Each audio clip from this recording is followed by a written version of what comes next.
بعض لوگوں کو ویسے ہی تنگ کرتے ہیں۔ ایک دفعہ میرے پاس کوئی آیا عشاء کی نماز میں، کہا حضرت جنازہ آئے گا اور ذرا دیر سے آئے گا۔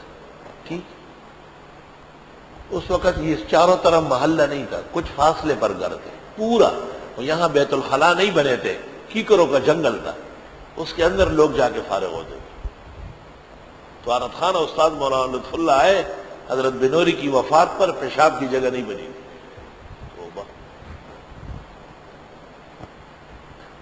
لوگ مجھے کہتے ہیں یہ فلاں نے بنایا، میں نے کہا یہ اللہ نے بنایا، تمہیں کیا پتا ہے؟ رشک نہ کرنا میری راحتوں پہ آج تم، ایک دور گزار آیا ہوں میں درد و ستم کا۔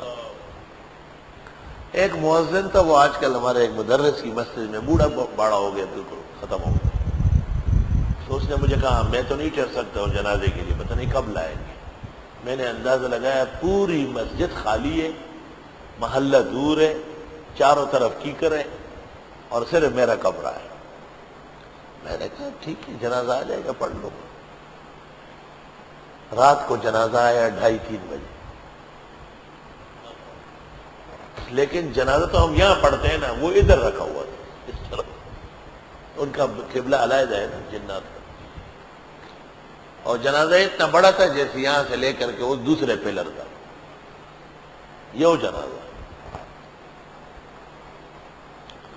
میں کمرے میں وضو کر کے باہر نکلا تو یہ مکانات کی چھتوں پر لوگ کھڑے، میں سمجھ گئے کہ پھنس گئے بری طرح، اور یہ وہی سلسلہ ہے سارا خیر نہیں ہے تیری۔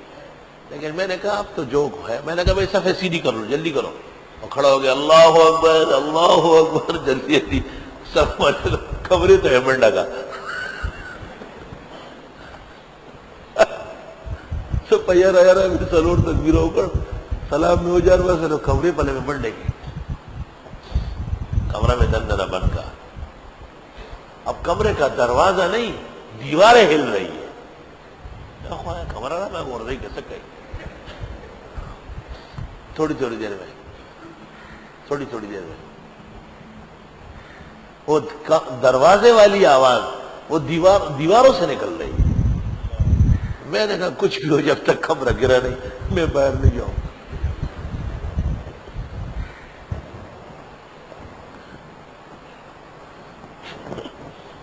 استغفر اللہ، صدقار و صد روزگار خواہ۔ وَلَقَدْ أَرْسَلْنَا إِلَىٰ ثَمُودَ أَخَاهُمْ صَالِحًا۔ محمد انور شاہ کی پیدائش سے 15 دن پہلے نہیں، اس وقت یہ دور حدیث سے پہلے، شادی دور حدیث کے بعد 78 میں شادی، 77 میں۔ ہاں میں نے کہا کہ اس میں کوئی شک نہیں کہ شادی ہوئی ہے، سب بتا دیے کہ حضرت مہینے کے آخری ہفتے میں وہاں قیام کرتے ہیں، تم کہیں سو رہے